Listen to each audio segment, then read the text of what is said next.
Na staré půdě je jiný svět. Opatrně. Nikdo sem nevkročil tolik let. Pavučina, pod střechou trámy dřevěný krov. Mouřím, než zvyknou si mé oči na šero. Vidím. Pst, ticho někam zmizelo.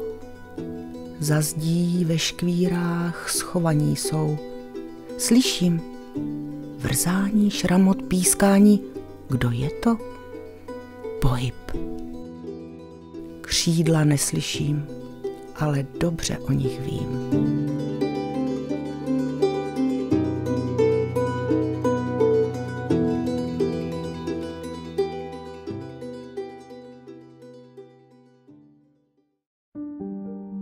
Myslíte si, že ve svých domech bydlíte sami?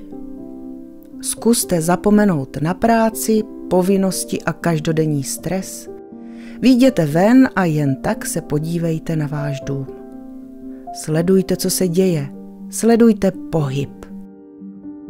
Co uvidíte, vás možná překvapí. Aha, vrabec štěbetá na okapu. Tam nad domem to jsou jiřičky nebo vlaštovky. Jsou hodně vysoko. A za střechou ti dva černí ptáci. Hádají se kavky, ty chytračky. Stmívá se. Tajemní okřídlení sousedé s vámi sdílí domov. Tiše mávnou křídly netopýři. A Rory si ve výši sviští svůj poslední večerní let. Večerní ticho. Náhle slyším zvláštní naléhavý skřek. Sova? Stačí se jen dívat a poslouchat. Naslouchat?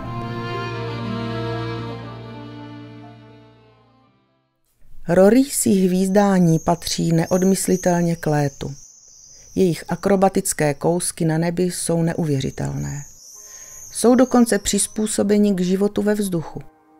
V letu sbírají potravu, páří se a dokonce v letu i spí. Přesto potřebují jednou za rok pevnou půdu pod nohama. Rory si hnízdí ve škvírách pod střechami. Když v květnu přiletí z Afriky, míří přesně na to stejné místo, kde hnízdili předchozí rok. Možná, že se tu dokonce vylíhli. Rorísi jsou věrní svému hnízdišti.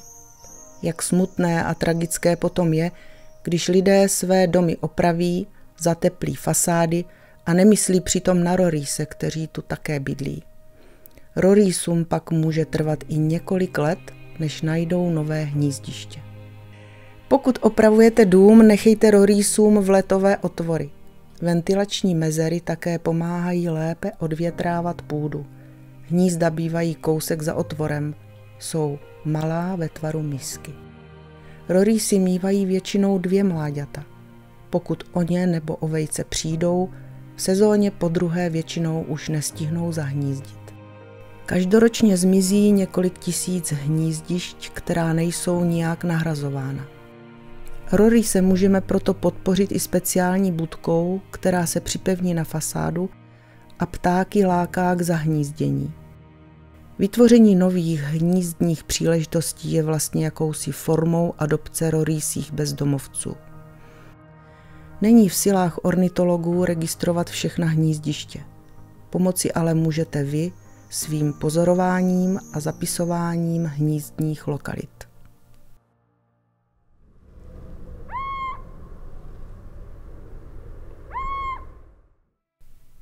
Tajemné půjď, půjď, půjď, které se nese tmavou krajinou, děsilo kdysi dávno naše praprarodiče.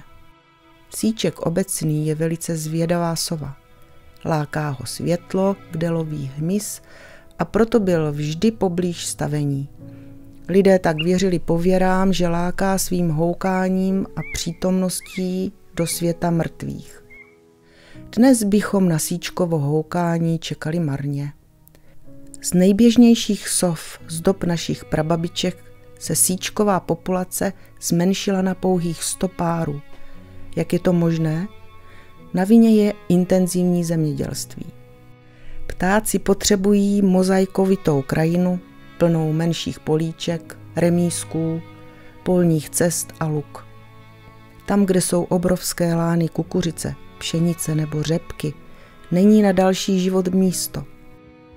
Půda plná chemie ani jiný život nepodporuje. Hmyz jako hlavní potrava ptáků tak drasticky ubývá. Ztráta pestré krajiny je pro síčky velká rána. Ještě před 100 lety bývali síček obecný a sova pálená našimi nejrozšířenějšími sovami. Hnízdili v zemědělské krajině ve stodolách i v dutinách stromů. Sovy pálené jsme mohli často spatřit i přímo v obcích. Půdy kostelů patřily k jejich oblíbeným místům. Dnes jsou populace obou druhů sov na pokraji vyhynutí.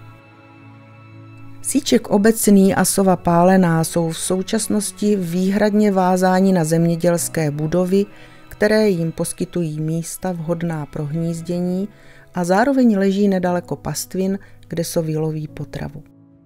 Zejména drobné obratlovce, jako jsou hraboši nebo loví hmyz a žížaly. Síček se pokouší přizpůsobit našemu současnému stylu života. V Teplicích a v Ústí nad Labem vytvořil dokonce městskou populaci. Dříve běžné hnízdění sovy pálené ve věžích kostelů úplně vymizelo.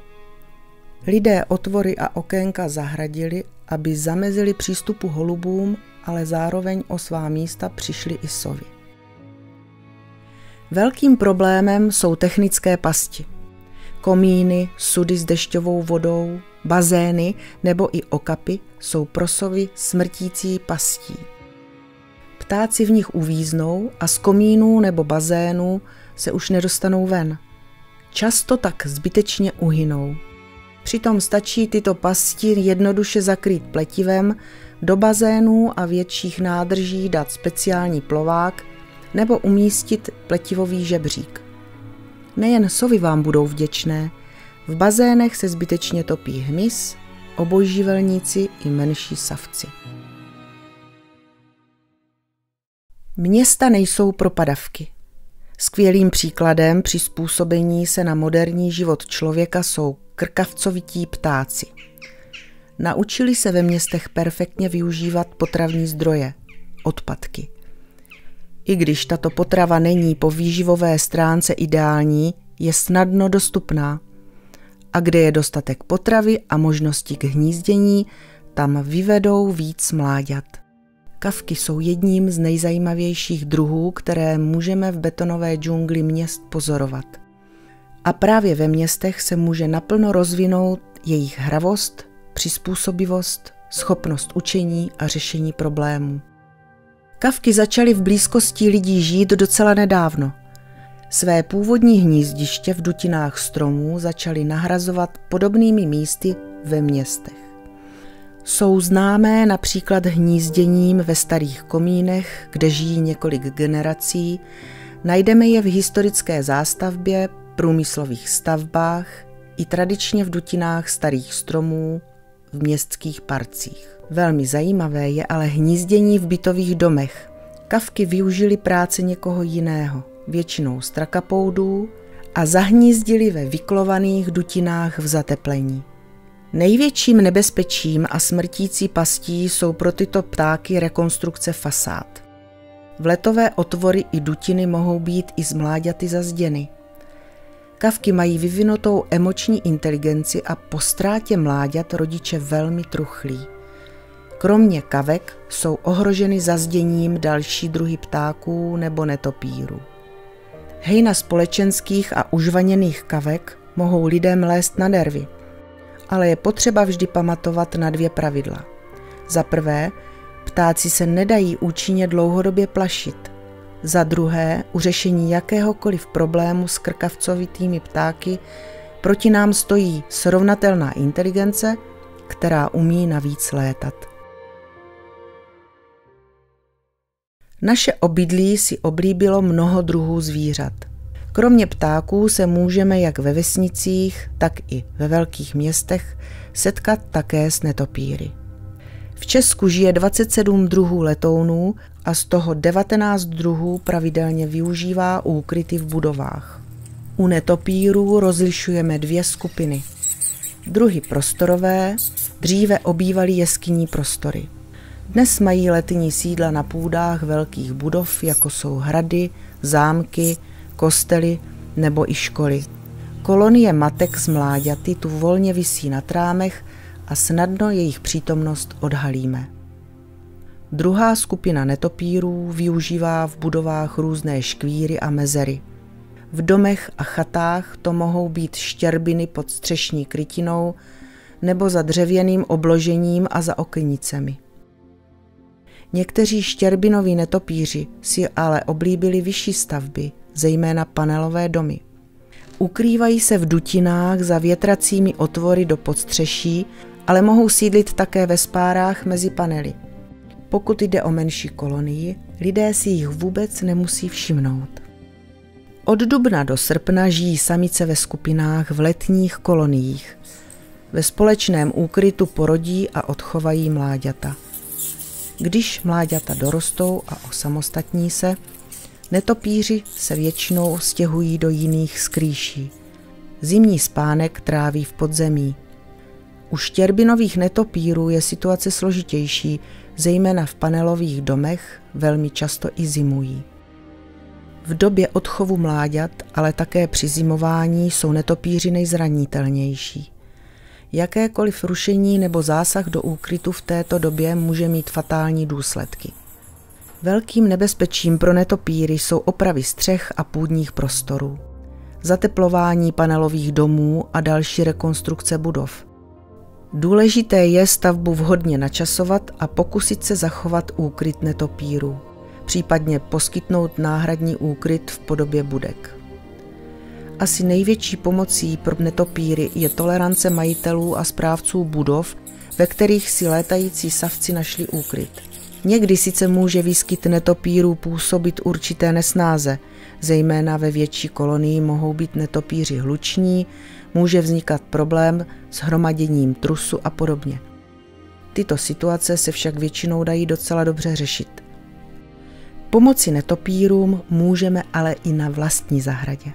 Netopýři spořádají velké množství hmyzu, takže pokud máme pestrou zahradu, můžeme se těšit z pozorování netopýrů, kteří za potravou přiletí třeba právě na vaši zahradu.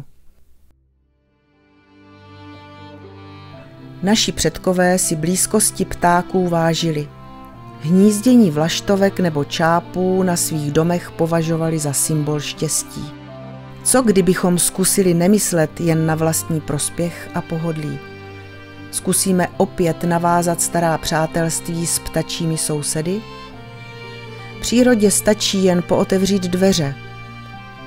Pokud rehek najde místo pro hnízdo na trámu, jiříčky necháme stavět pod střechou nebo necháme ptákům a dalším zvířatům pestrou zahradu, odmění se nám neopakovatelným divadlem. Přítomnost živé přírody výrazně zlepšuje životní pohodu. A to je fakt.